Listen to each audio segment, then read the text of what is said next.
ഹൈബർ ഹൈബർ ഹൈബർ ഹൈബർ ഹൈബർ ഹൈബർ അപ്പൊ സുഹൃത്തുക്കളെ, ഇന്നത്തെ വീഡിയോ കുറെ നാളായിട്ട് ആൾക്കാരുടെ അടുത്ത് ചോദിക്കുന്ന ആൻഡ് ഞാൻ ഒരു 3-4 മാസമായിട്ട് നമ്മുടെ എഡിറ്റർ പയ്യൻ ഉപയോഗിച്ചുകൊണ്ടിരിക്കുന്ന LOQ സീരീസ് ലെനോവയുടെ ബഡ്ജറ്റ് ആണോ എന്ന് ചോദിച്ചാൽ ബഡ്ജറ്റ് ഇല്ല, പക്ഷേ 1,00,000 രൂപ റേഞ്ചിൽ നിങ്ങൾക്ക് എന്തൊക്കെ പർപ്പസ് ഉണ്ടോ, നിങ്ങൾക്ക് ഗെയിമിംഗ് ഉണ്ടോ, എഡിറ്റിംഗ് ഉണ്ടോ, മൾട്ടി ടാസ്കിംഗ് പരിപാടി ഉണ്ടോ, 3D റെൻഡറിംഗ് ഉണ്ടോ, അത്യാവശ്യം ബ്ലെൻഡിങ് പരിപാടികളുണ്ടോ, എല്ലാ പരിപാടികളും ഈ ഒരു സാധനത്തിൽ ഓടും എന്നുള്ള കാര്യത്തിൽ കഴിഞ്ഞ 3 മാസമായിട്ട് ഉറപ്പ് ഉള്ളത് കൊണ്ട് ഒരു യൂസർ റിവ്യൂ, ടിപ്പിക്കൽ അൺബോക്സിംഗ് പരിപാടിയൊന്നും ഇല്ല, പക്ക LOQ സീരീസ് കൊള്ളാമോ, അസ്യൂസ് ടഫിനെ കാട്ടി കൊള്ളാമോ, അസ്യൂസ് റോഗിനെ കാട്ടി കൊള്ളാമോ, ഒരു ഗെയിമിംഗ് ലാപ്ടോപ്പ് അല്ലെങ്കിൽ പെർഫോമൻസ് റിലേറ്റഡ് ആയിട്ടുള്ള ഒരു ഗെയിമിംഗ് ലാപ്ടോപ്പ് എടുക്കണമെന്നുണ്ടെങ്കിൽ ഏതെടുക്കും എന്നുള്ള കൺഫ്യൂഷനിലാണ് നിങ്ങൾ നിൽക്കുന്നതെങ്കിൽ ഈ ഒരു വീഡിയോ കണ്ടു കഴിയുമ്പോഴത്തേക്ക് നിങ്ങൾക്ക് ഓൾമോസ്റ്റ് എല്ലാ കാര്യങ്ങളും ക്ലിയർ ആവുമെന്ന് ഞാൻ വിശ്വസിച്ചുകൊണ്ട് ഈ വീഡിയോ തുടങ്ങുന്നു. അപ്പോൾ എൻ്റെ കയ്യിലിരിക്കുന്നത് ലെനോവയുടെ LOQ സീരീസിൽ ഇത് i7 വരുന്ന HX സീരീസ്, അതായത് പ്രൊസസറിൻ്റെ അറ്റം HX വരുന്ന ഹൈ പെർഫോമൻസ് വരുന്ന വേരിയൻ്റ് ആണ്.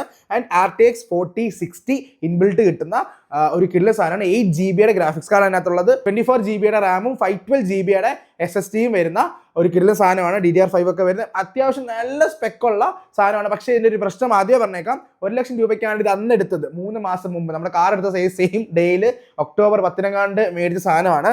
പക്ഷേ ഇതിന്റെ വില ഇപ്പം ഹൈക്ക് ആയിട്ടുണ്ട് ഡ്യൂ ടു എനിക്ക് തോന്നുന്നു SSD പ്രൈസ്, റാമിന്റെ പ്രൈസ് ഒക്കെ കൊണ്ടായിരിക്കാം ഇതിന്റെ പ്രൈസ് മാറിയിട്ടുണ്ട്. അതും കൂടെ ജസ്റ്റ് ഒന്ന് ചെക്ക് ചെയ്തേക്കുക. പക്ഷേ 1,00,000 രൂപ റേഞ്ചിൽ നിങ്ങൾക്ക് മേടിക്കാൻ പറ്റിയ ബെസ്റ്റ് ലാപ്ടോപ്പ് LOQ, ഇതിന്റെ ഒരു യൂസർ റിവ്യൂയിലേക്ക് സ്വാഗതം. LOQന്റെ ഫിസിക്കൽ പരിപാടികളോട്ട് വരുവാണെങ്കിൽ നമുക്ക് സൈഡിലായിട്ട് ഒരു USB ആൻഡ് ഒരു ഹെഡ്ഫോൺ ജാക്ക് ആൻഡ് നമ്മുടെ വെബ് ക്യാമറ അടയ്ക്കാനുള്ള ഷട്ടർ ആൻഡ് ഒരു Type-C സ്ലോട്ട്. ബാക്കിൽ നോക്കുവാണെങ്കിൽ 2 USB, ഒരു എതർനെറ്റ്, ഒരു HDMI ആൻഡ് ചാർജ് ചെയ്യാനുള്ള സ്ലോട്ട്. ഇവിടെ 1, 2 അങ്ങനെ 2 സൈഡിലും ഫാൻ. ഗെയിമിംഗ് ലാപ്ടോപ്പ് ആയതുകൊണ്ട് തന്നെ വലിയ പരിപാടികൾ ചെയ്യുന്ന സമയത്ത് ഇങ്ങനെ റോക്കറ്റ് പോകുന്ന പോലെ, മുകളിലോട്ട് പോകുന്ന പോലെ ഫാനിൽ നിന്ന് കാറ്റ് വരാറുണ്ട്. ആദ്യം തന്നെ 3 മാസം ഉപയോഗിച്ച ബിൽഡ് ക്വാളിറ്റിയെ പറ്റി പറയാം. കണ്ടിന്യൂസ് ആയിട്ട് ട്രാവലിംഗിൽ മെയിൻലി യൂസ് ചെയ്തുകൊണ്ടിരിക്കുന്ന നമ്മുടെ വിൻഡോസ് ലാപ്ടോപ്പ് ആണ് ലെനോവയുടെ ഈ ഒരു സാധനം. ആൻഡ് നമുക്ക് ക്യാരി ചെയ്യാനാണെങ്കിൽ അത്യാവശ്യം നല്ല ഭാരം ഉണ്ടെങ്കിലും ഇതിനകത്തിരിക്കുന്ന സാധനങ്ങൾ എന്തൊക്കെയാണെന്ന് നമുക്ക് അറിയാവുന്നത് കൊണ്ട് നമുക്കതൊരു ഭാരമായി തോന്നാറില്ല. പക്ഷേ ഇച്ചിരി കനമുണ്ട്, ഒരു ബാഗിൽ ഇട്ടുകൊണ്ട് പോയാലും കുറച്ച് കഴിയുമ്പോൾ ചിലപ്പോൾ തോളുവേദന എടുക്കാനുള്ള അത്ര രീതിയിലുള്ള ഒരു ചെറിയൊരു ഭാരമുണ്ട്.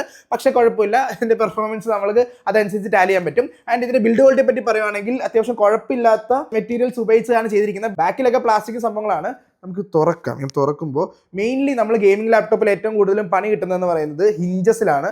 പക്ഷേ ഇതിൻ്റെ ഹിഞ്ചസ് നമുക്ക് തുറക്കുമ്പോൾ അതിൻ്റെ ഒരു പ്രീമിയം ഫീൽ കിട്ടും. കാരണം ഒരു കട്ടി, ഒരു പിടുത്തം ഈ ഒരു സാധനത്തിലുണ്ട്. ചില ലാപ്ടോപ്പുകളുടെ ഹിഞ്ചസ് നമ്മൾ കണ്ടിട്ടുണ്ട്, കുറച്ചൊരു 10-20 അടവ് കഴിയുമ്പോഴേ ആ ഒരു ലൂസ് ഫിറ്റിംഗ് പരിപാടി വരാറുണ്ട്. പക്ഷേ ഇതിൻ്റെ ഹിഞ്ചസ് നിങ്ങൾക്ക് നോക്കുമ്പോൾ കണ്ടോ, ഇത് നമുക്ക് ഇങ്ങനെ 90 ഡിഗ്രിയിൽ തുറക്കാൻ സാധിക്കും. 90 ഡിഗ്രി തന്നെയാണെന്നാണ് തോന്നുന്നത്. കണ്ടോ, യെസ്, കണ്ടോ, ഇങ്ങനെ തുറക്കാൻ സാധിക്കും. 90 ആണോ 180 ആണോ നിങ്ങൾ പറയണം, എനിക്ക് കണക്ക് ഞാൻ മാക്സിൽ ഇച്ചിരി വീക്കാണ്.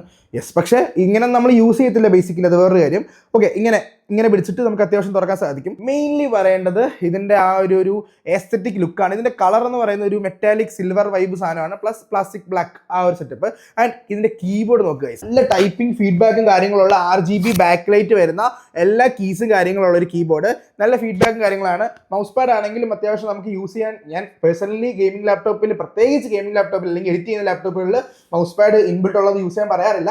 എക്സ്റ്റേണൽ നിങ്ങൾ മൗസ് മേടിച്ച് വെച്ച് ഉപയോഗിക്കുക. കീബോർഡ് ആണെങ്കിൽ അങ്ങനെ തന്നെ, കാരണം ട്രാവൽ പോകുമ്പോൾ മാത്രം നമുക്ക് അത്യാവശ്യത്തിന് ഉപയോഗിക്കാം. അല്ലാത്ത റെഗുലർ യൂസിന് എക്സ്റ്റേണൽ കീബോർഡ്, എക്സ്റ്റേണൽ മൗസ് ആണ് ഞാൻ റെക്കമെൻഡ് ചെയ്യാറ്. കാരണം അടിച്ചു പോയി കഴിഞ്ഞാൽ പറയേണ്ട ആവശ്യമില്ലല്ലോ, മൊത്തത്തിൽ മാറ്റേണ്ടി വരും. ആൻഡ് കീബോർഡിന്റെ ടോപ്പിലായിട്ട് നിങ്ങൾക്ക് ഒരു വട്ടം കാണുന്നുണ്ട്. നിങ്ങൾ ഫിംഗർ പ്രിന്റ് ആണെന്ന് വിചാരിക്കും, പക്ഷേ ഫിംഗർ പ്രിന്റ് അല്ല, ഇത് നമുക്ക് പവർ ബട്ടൺ ആണ്. ആൻഡ് ഇതിനകത്ത് നമുക്ക് ഓരോ മോഡ് മാറ്റുമ്പോഴും ഇതിന്റെ റെഡ് ലൈറ്റ്, അങ്ങനെ ലൈറ്റ് ഒക്കെ മാറും. മൂഡ് ലൈറ്റ് പോലെ സാധനം മാറാറുണ്ട്. ആൻഡ് ഡിസ്പ്ലേ പറ്റി പറഞ്ഞേ പറ്റത്തുള്ളൂ guys. 144 ഹെഡ്സിന്റെ 1080p full HD display ആണ് വരുന്നത്. അത്യാവശ്യം ഗെയിം കളിക്കാനാണെങ്കിലും കളർ റീപ്രൊഡക്ഷൻ ആണെങ്കിലും അന്യായമാണ്. കാരണം നമ്മൾ കൂടുതലും ഗെയിമിങ്ങിനെ കാട്ടി ഈ ഒരു സാധനത്തിനെ പണിയെടുപ്പിക്കുന്നത് എഡിറ്റിംഗ് സെഗ്മെന്റിലാണ്. സോ എല്ലാവിധ സോഫ്റ്റ്വെയർസ് നമ്മൾ ഇതിനകത്ത് റൺ ചെയ്യാറുണ്ട്. സോ കളർ റീപ്രൊഡക്ഷൻ അടിപൊളിയാണ്. എക്സ്റ്റേണൽ മോണിറ്റർ വേണമെന്ന് തോന്നുന്നത് ആകെ സൈസിന്റെ കാര്യത്തിലായിരിക്കും. 15.6 ഇഞ്ചാണ് ഇതിന്റെ സൈസ് വരുന്നത്. ഈ ഒരു സൈസിൽ നമുക്ക് എഡിറ്റ് ചെയ്യാൻ ചിലപ്പോൾ കുറച്ച് പരിമിതികൾ വരുന്നതുകൊണ്ട് നമ്മൾ എക്സ്റ്റേണൽ മോണിറ്റർ ഇട്ട് ചില സമയത്ത് യൂസ് ചെയ്യാറുണ്ട്. അല്ലാത്ത പക്ഷം ട്രാവലിങ്ങിനാണെങ്കിലും നമുക്ക് 15.6 ഇഞ്ച് ആയതുകൊണ്ട് അത്യാവശ്യം നല്ല സൈസും ഉണ്ട്. കുഴപ്പമില്ലാത്ത ബെസലും കാര്യങ്ങളൊക്കെയാണ്. നിങ്ങൾക്ക് സൈഡ് നോക്കുമ്പോൾ കാണാം, വലിയ ബെസലൊന്നും ഇല്ല. മുകളിലായിട്ട് നമുക്ക് വെബ് ക്യാമറ വരുന്നുണ്ട്. ഞാൻ നേരത്തെ കാണിച്ചില്ല ആ ഷട്ടറിന്റെ പരിപാടി. ആ ഷട്ടർ ഇടുമ്പോൾ ഇലക്ട്രോണിക് ഷട്ടറാണ് വരുന്നത്. സോ അത് ക്ലോസ് ചെയ്ത് കഴിഞ്ഞാൽ ഈ കാണുന്ന വെബ് ക്യാമറ നമുക്ക് ക്ലോസ് ചെയ്തതായിട്ട് കാണാൻ സാധിക്കും. ഓക്കെ, ഇനി ലെനോവയുടെ LOQ എടുക്കുന്നവർ ശ്രദ്ധിക്കേണ്ട 2-3 കാര്യങ്ങൾ ഞാൻ പറഞ്ഞുതരാം. ആദ്യം തന്നെ ലെനോവയുടെ മാത്രമല്ല എല്ലാ ഗെയിമിംഗ് ലാപ്ടോപ്പും, എസ്പെഷ്യലി ഒരു 60,000-70,000 രൂപയുടെ മുകളിലോട്ടുള്ള എല്ലാ ഗെയിമിംഗ് ലാപ്ടോപ്പുകളിലും നിങ്ങൾ എക്സ്റ്റെൻഡഡ് വാറണ്ടി മസ്റ്റ് ആയിട്ട് എടുക്കണം. ചിലപ്പോൾ 4,000-5,000 രൂപ നമ്മൾ ലാപ്ടോപ്പ് എടുക്കുന്ന സമയത്ത് നമുക്ക് ചിലപ്പോൾ ഒരു ഇത്രയും രൂപ കൊടുക്കണോ എന്ന് തോന്നുമായിരിക്കും. പക്ഷേ നിങ്ങൾ ഈ ഉള്ള വാറണ്ടി തീരുന്നില്ല. ഇപ്പോൾ 1 വർഷമാണ് വാറണ്ടി എങ്കിൽ ആ വാറണ്ടി തീരുന്നതിൻ്റെ ഒരു മാസം മുമ്പെങ്കിലും നിങ്ങൾ എക്സ്റ്റെൻഡഡ് വാറണ്ടി എടുത്തേ പറ്റത്തുള്ളൂ. പ്രത്യേകിച്ച് അസ്യൂസ് പോലുള്ള ബ്രാൻഡുകൾ ഉപയോഗിക്കുന്ന ആൾക്കാർ, ഞാൻ പറയാതെ തന്നെ അറിയാലോ, അസ്യൂസിന് ഈ ചില ഗെയിമിംഗ് സീരീസ് ലാപ്ടോപ്പുകൾ പ്രത്യേകിച്ച് ടഫിന് മദർ ബോർഡ് ഇഷ്യൂസ് ഉണ്ട്. അതുപോലെ എല്ലാ ലാപ്ടോപ്പുകൾക്കും എന്തെങ്കിലുമൊക്കെ ഇഷ്യൂസ് വരാം. അപ്പോൾ എക്സ്റ്റെൻഡഡ് വാറണ്ടി എടുത്തു കഴിഞ്ഞാൽ അത്രയും പീസ് ഓഫ് മൈൻഡോട് കൂടി നമുക്ക് ജീവിക്കാൻ സാധിക്കും. ഇതുകൊണ്ട് ഇതിനകത്ത് ലെനോവോയുടെ വാൻറ്റേജ് എന്ന് പറഞ്ഞൊരു ആപ്ലിക്കേഷൻ ഉണ്ട്, സോഫ്റ്റ്വെയർ ഉണ്ട്.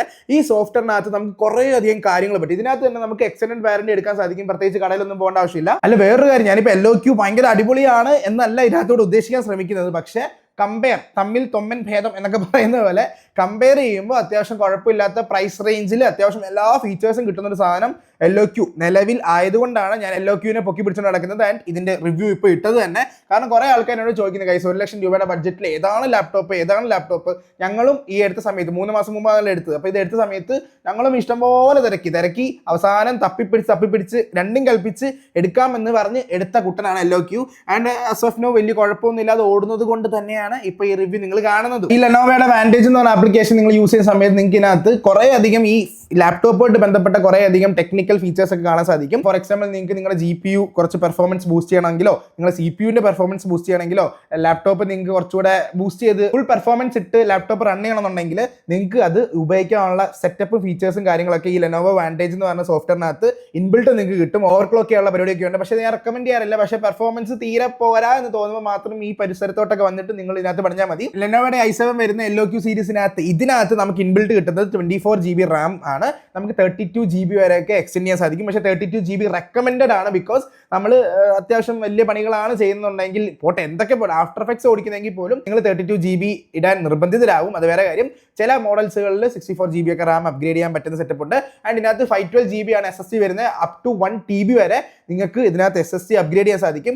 അതും റെക്കമെൻഡബിൾ ആണ്. കാരണം ആ സമയത്ത് ഇപ്പം ഞങ്ങൾ റിഗ്രറ്റ് ചെയ്യുന്ന ആ ഒരു കാര്യത്തിലാണ് അല്ലേ, 512 GB വേരിയന്റ് ആണ് നമ്മൾ ഇതിനകത്ത് എടുത്തത്. പക്ഷെ ആ സമയത്ത് 4,000 രൂപ അല്ലെങ്കിൽ 3,000 രൂപ കൊണ്ട് കൊടുത്ത് 1 TB ആക്കിയാൽ മതിയായിരുന്നു. കാരണം ഇപ്പോഴത്തെ SSDയുടെ പ്രൈസ് കണ്ടിട്ട് ഈ ജന്മത്തൊന്നും നമ്മൾ ഇനി അപ്ഗ്രേഡ് ചെയ്യാൻ പറ്റുമെന്ന് തോന്നുന്നില്ല. ഒരു ബോണസ് പോയിന്റ് കൂടെ തരാം. നിങ്ങളുടെ വീട്ടിൽ പഴയ കമ്പ്യൂട്ടറിന്റെ ഹാർഡ് ഡിസ്ക് കാര്യങ്ങൾ എന്തെങ്കിലുമൊക്കെ ഉണ്ടെങ്കിൽ നിങ്ങൾ ഇതുപോലൊരു എൻക്ലോഷർ മേടിച്ചിട്ട്, കണ്ടോ, ഇത് എൻ്റെ വീട്ടിലെ പഴയ ഹാർഡ് ഡിസ്ക് ആണ്. ഈ ഹാർഡ് ഡിസ്ക് ഒരു എൻക്ലോഷർ മേടിച്ചിട്ട് ഇതുപോലെ ഇട്ട് കഴിഞ്ഞാൽ നിങ്ങൾക്ക് ഒരു എക്സ്റ്റേണൽ ഹാർഡ് ഡിസ്ക് ആയിട്ട് യൂസ് ചെയ്യാൻ സാധിക്കും. നിങ്ങളുടെ ഫോണിലും നിങ്ങളുടെ കമ്പ്യൂട്ടറിലും ഇത് 1 TB ഉണ്ട്. ഇതുപോലെ നിങ്ങൾക്ക് പഴയ കമ്പ്യൂട്ടറിൽ ചിലപ്പോൾ അല്ലെങ്കിൽ എവിടെയെങ്കിലുമൊക്കെ സെക്കൻഡ് ഹാൻഡ് ഹാർഡ് ഡിസ്ക് കിട്ടുവാണെങ്കിൽ നിങ്ങൾ മേടിച്ച് ഇതുപോലെ ഒരു എൻക്ലോഷർ 300-400 രൂപയ്ക്ക് എൻക്ലോഷർ കിട്ടും. ഈ പറയുന്ന പെട്ടിക്കാണ് എൻക്ലോഷർ എന്ന് പറയുന്നത്. അപ്പോൾ ഇതിനകത്ത് മേടിച്ചിട്ട് ഈ സാധനം ചുമ്മാ വെച്ച് കഴിഞ്ഞാൽ ഇതിന്റെ കോഡൊക്കെ ഇതിന്റെ കൂടെ കിട്ടുന്ന ഇത് വെച്ച് കഴിഞ്ഞാൽ നിങ്ങൾക്ക് എക്സ്റ്റേണൽ ഹാർഡ് ഡിസ്ക് യൂസ് ചെയ്യാം. ലാപ്ടോപ്പ് ഒക്കെ ഉപയോഗിക്കുമ്പോൾ ചിലപ്പോൾ 512 GB അല്ലെങ്കിൽ നിങ്ങൾ എടുക്കുന്ന വേരിയന്റിന്റെ ആ ഒരു സ്റ്റോറേജ് പെട്ടെന്ന് തീരാൻ സാധ്യതയുണ്ട്. അപ്പോൾ ഈ ലാപ്ടോപ്പിനകത്ത് അപ്ഗ്രേഡ് ചെയ്യാൻ പൈസ ഇല്ലെങ്കിൽ ഇതൊരു വാല്യൂ ഫോർ മണി സെറ്റപ്പ് ആണ്. നിങ്ങൾ ആർക്കെങ്കിലും ഉണ്ടെങ്കിൽ ജസ്റ്റ് ഒന്ന് ട്രൈ ചെയ്ത് നോക്കാം. ഇനി നമുക്ക് LOQ സീരീസിന്റെ പെർഫോമൻസ് സൈഡിലോട്ട് വരാം.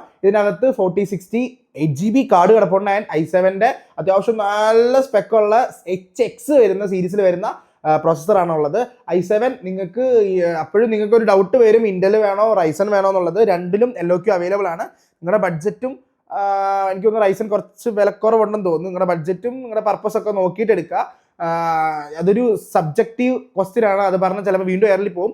റൈസൺ വേണോ ഇന്റൽ വേണോ എന്ന് ചോദിച്ചാൽ ബഡ്ജറ്റ് നോക്കുക. ഒന്നാമത്തെ കാര്യം, രണ്ടിലും അത്യാവശ്യം നല്ല പെർഫോമൻസ് ഉണ്ട്. പണ്ടത്തെ പോലെ നല്ല റൈസർ നല്ല പെർഫോമൻസ് അപ്ഗ്രേഡ് വന്നിട്ടുണ്ട്, സ്റ്റേബിൾ ആണ്. ആൻഡ് ഇന്റലും അസ് യൂഷ്വൽ പണ്ടത്തെ പോലെ തന്നെ ഓടുന്നുണ്ട്. ഗെയിമിംഗ് ഒക്കെ ആണെങ്കിൽ നിങ്ങൾ റൈസണിൽ പോവുക, അതല്ല നിങ്ങൾ മൾട്ടിമീഡിയ പരിപാടികളൊക്കെ ആണെങ്കിൽ നിങ്ങൾ ഇന്റലിലോട്ട് പോവുക എന്നാണ് എനിക്ക് പറയാനുള്ളത്. എൻ്റെ പേഴ്സണൽ ഒപ്പീനിയൻ ആണത്. വേറെ എന്തെങ്കിലും ഉണ്ടെങ്കിൽ കമന്റ് ബോക്സിൽ പറയാം. പെർഫോമൻസ് സൈഡിലോട്ട് പോകുമ്പോൾ നമ്മൾ ഇതിനകത്ത് മെയിൻലി യൂസ് ചെയ്യുന്നത് premier pro, after effects, 3D blender, ഇതൊക്കെയാണ് നമ്മൾ മെയിൻലി യൂസ് ചെയ്യുന്നത്. GTA 5 നമ്മൾ അന്ന് ചുമ്മാ കളിച്ച് നോക്കാൻ വേണ്ടി കളിച്ചായിരുന്നു. 160+ FPS നമുക്ക് ഇതിനകത്ത് കിട്ടുന്നുണ്ട്. വാലറന്റിൽ എന്തായാലും 200 റേഞ്ചിലുള്ള FPS ഇതിനകത്ത് നമുക്ക് പ്രതീക്ഷിക്കാം. അതിനൊന്നും വലിയ സ്പെക്ക് വേണ്ട, അതൊക്കെ വേറെ കാര്യം. ഓക്കെ, എഡിറ്റ് ചെയ്യുമ്പോൾ ഉള്ള പരിപാടികളെ കുറിച്ച് ഞാൻ പറഞ്ഞുതരാം. എഡിറ്റ് ചെയ്യുമ്പോൾ എനിക്ക് തോന്നിയിട്ടുള്ള പേഴ്സണൽ പരിപാടികൾ എന്ന് പറയുമ്പോൾ നമുക്ക് ആദ്യം ഇതിനകത്ത് എല്ലാ ഗെയിമിംഗ് ലാപ്ടോപ്പിലെ പോലെ നമുക്ക് പെർഫോമൻസ് ബാറ്ററിയിൽ വളരെ ശോകമായിരിക്കും. ഇതിനകത്ത് കുത്തിയിട്ട് കഴിഞ്ഞാൽ പ്ലഗ് ഇൻ ചെയ്ത് കഴിഞ്ഞിട്ടേ നമുക്ക് എഡിറ്റ് ചെയ്യാനുള്ള പരിപാടി നടക്കത്തുള്ളൂ. ഫുൾ പെർഫോമൻസ് നിങ്ങൾക്ക് ഈ പറയുന്ന പോലെ റെൻഡറിങ് പരിപാടി ഒന്ന് വലിച്ചിട്ട് ടൈം ലൈനിലോട്ടൊന്ന് വലിച്ചിട്ട് ആ ഒരു റെൻഡറിങ്ങിൻ്റെ ലാഗ് ഉണ്ടല്ലോ അത് മാറ്റണമെന്നുണ്ടെങ്കിൽ നിങ്ങൾ ഉറപ്പായിട്ടും നിങ്ങൾ പുറകിൽ പ്ലഗ് ഇൻ ചെയ്തിട്ടേ യൂസ് ചെയ്യാൻ സാധിക്കത്തുള്ളൂ. അല്ലാത്ത പക്ഷം ചെറിയൊരു പിടുത്തത്തോടു കൂടി നിങ്ങൾക്ക് എഡിറ്റ് ചെയ്യാൻ സാധിക്കും. പിന്നെ ഇതിൻ്റെ മെയിൻ നെഗറ്റീവ്, ഇതിൻ്റെ എല്ലാ ഗെയിമിംഗ് ലാപ്ടോപ്പിൻ്റെയും മെയിൻ നെഗറ്റീവാണ് ബാറ്ററി ബാക്കപ്പ് എന്ന് പറയുന്നത്.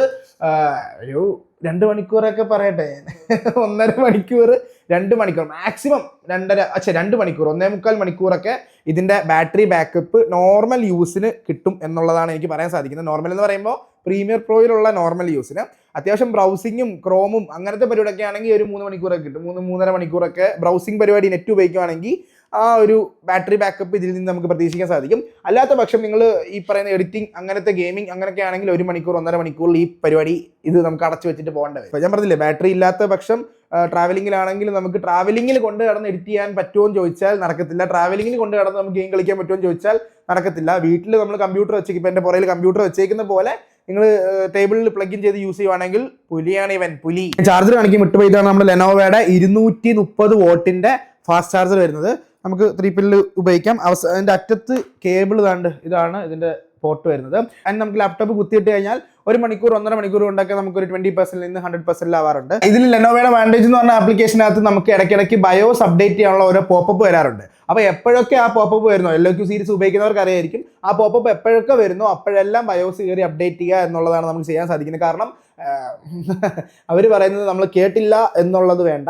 ബയോസ് അപ്ഡേറ്റ് ചെയ്തതിന് ശേഷം, അതായത് വിൻഡോസ് അപ്ഡേറ്റ് വരുന്നതിന് തൊട്ട് മുമ്പ് തന്നെ ബയോസ് അപ്ഡേറ്റ് വരാറുണ്ട്. അപ്പോൾ ബയോസ് അപ്ഡേറ്റ് ചെയ്തതിന് ശേഷം മാത്രം വിൻഡോസ് അപ്ഡേറ്റ് ചെയ്യുക.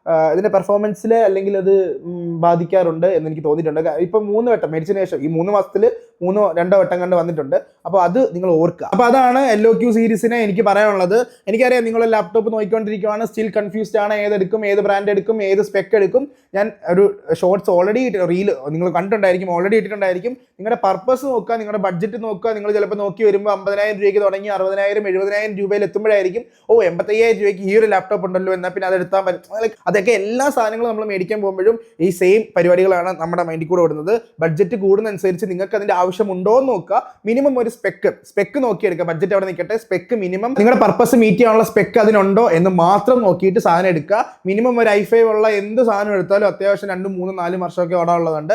ഗ്രാഫിക്സ് കാർഡ് മിനിമം 3000 സീരീസിൽ താഴോട്ട് പോകണ്ടെന്ന് ഞാൻ പറയത്തുള്ളൂ. 3060 3050 വരുന്ന ലാപ്ടോപ്പുകൾ എടുത്താൽ ഫാർ ബെറ്റർ ആയിരിക്കും. നിങ്ങൾക്ക് പെർഫോമൻസ് അത്യാവശ്യം നല്ല ടോപ്പായിട്ട് നിൽക്കണമെന്നുണ്ടെങ്കിൽ ഇതുപോലത്തെ 4060 വരുന്ന സാധനം എടുക്കുക. 4050 4060 വെച്ച് കമ്പയർ ചെയ്യുമ്പോൾ 4050 ജസ്റ്റ് ആ ഒരു നമ്പറിന്റെ വ്യത്യാസം മാത്രമല്ല, പെർഫോമൻസിൽ അത്യാവശ്യം നല്ല ഡൗൺഗ്രേഡ് 4050 സീരീസുകൾക്കുണ്ട്. 4060 എന്ന് പറയുമ്പോൾ കുറച്ചുകൂടി ഒരു പെർഫോമൻസ് ഓറിയന്റഡ് ആയിട്ടുള്ള ഗ്രാഫിക്സ് കാർഡാണെന്ന് എനിക്ക് തോന്നുന്നു. ആൻഡ് 8GB വരുന്നുണ്ട്. അപ്പോൾ അതിൻ്റെ പെർഫോമൻസ് എന്തായാലും ഈ ഒരു സാധനത്തിൽ കാണും. എപ്പോഴും ഓർത്തോണം, ലാപ്ടോപ്പ് മേടിക്കുമ്പോൾ ട്രാവലിംഗ് പർപ്പസ് ആണെങ്കിൽ നിങ്ങൾക്ക് നിങ്ങൾ പറയുന്ന എഡിറ്റിംഗ് പരിപാടി നടക്കണമെങ്കിൽ ഇതിനകത്ത് നടക്കത്തില്ല. ട്രാവലിംഗിൽ ബാറ്ററിയിൽ ഈ സാധനം വെറും ഉറങ്ങിയിരിക്കുന്ന പൂച്ചയായിരിക്കും. അതല്ല എന്നുണ്ടെങ്കിൽ നിങ്ങൾക്ക് മാക് ഉപയോഗിക്കാം. ട്രാവലിംഗിൽ എഡിറ്റിംഗ് മാത്രമാണെന്നുണ്ടെങ്കിൽ മാക്ബുക്ക് എടുക്കാം. M3 M3 പ്രോയോ out of budget ആയിരിക്കും, M3 M4 ഒക്കെ നിങ്ങളുടെ ബഡ്ജറ്റ് അനുസരിച്ച് എടുക്കാം. അതല്ല പ്ലഗ് ഇൻ ചെയ്ത് ഉപയോഗിക്കാനുള്ള ലാപ്ടോപ്പാണ്, എവിടെയെങ്കിലും പോയിരുന്നിട്ട് കുത്തിയിട്ട് ഉപയോഗിക്കാൻ പറ്റുമെന്നുണ്ടെങ്കിൽ LOQ ഇസ് ദ ബെസ്റ്റ് എന്ന് ഞാൻ പറയും. കാരണം മാക് എക്സ്പെൻസീവ് സൈഡിലോട്ടാണ്. ആൻഡ് സ്റ്റോറേജ് ഓൾസോ എല്ലാം തൊടുന്നതെല്ലാം പൈസയാണ് മാക്, അത് വേറെ കാര്യം. പിന്നെ മോണിറ്റർ മേടിക്കാന്നുണ്ടെങ്കിൽ മോണിറ്റർ മേടിച്ച് ഉപയോഗിച്ചാൽ അത്യുത്തമം. കീബോർഡ് മൗസും മസ്റ്റാണ്, ഞാൻ പറഞ്ഞേക്കാം. അപ്പോൾ ഇനി നിങ്ങൾക്ക് എന്താണ് നിങ്ങളുടെ പർപ്പസ് ആൻഡ് എന്താണ് നിങ്ങളുടെ ബഡ്ജറ്റ് എന്ന് എല്ലാം കമന്റ് ബോക്സിൽ ഒന്ന് കമന്റ് ചെയ്ത് കഴിഞ്ഞാൽ ഞാൻ അതിനനുസരിച്ചുള്ള നല്ല സജഷൻസ് ഇട്ട് തരാം. യൂട്യൂബ് വീഡിയോ ആദ്യമായിട്ടാണ് നമ്മുടെ ചാനൽ സന്ദർശിക്കുന്നുണ്ടെങ്കിൽ ഉറപ്പായിട്ട് സബ്സ്ക്രൈബ് ചെയ്ത് കഴിഞ്ഞാൽ വല്ലപ്പോഴും എന്തെങ്കിലുമൊക്കെ നല്ല വീഡിയോസൊക്കെ ഉറപ്പായിട്ട് വരുന്നതായിരിക്കും. കുറേ ടെക്കൊക്കെ ഇട്ടിട്ട് ലോങ് വീഡിയോ. അപ്പോൾ ഇതുപോലത്തെ നല്ല കണ്ടന്റ് ഇടാം, അതല്ലേ അതിൻ്റെ ഒരു ഭംഗി. അപ്പോൾ പുതിയൊരു വീഡിയോ ആയിട്ട് കാണാം ഗൈസ്. ഈ LOQ സീരീസിൻ്റെ റിവ്യൂ ഒക്കെ നോക്കി നടക്കുന്നത്, നല്ല റിവ്യൂ ഒക്കെ ചോദിക്കത്തില്ലേ, എടാ എങ്ങനെയുണ്ട് ലാപ്ടോപ്പ് എന്ന്, അവർക്ക് ഈ വീഡിയോ അയച്ചു കൊടുക്കുക. This is the best. LOQ.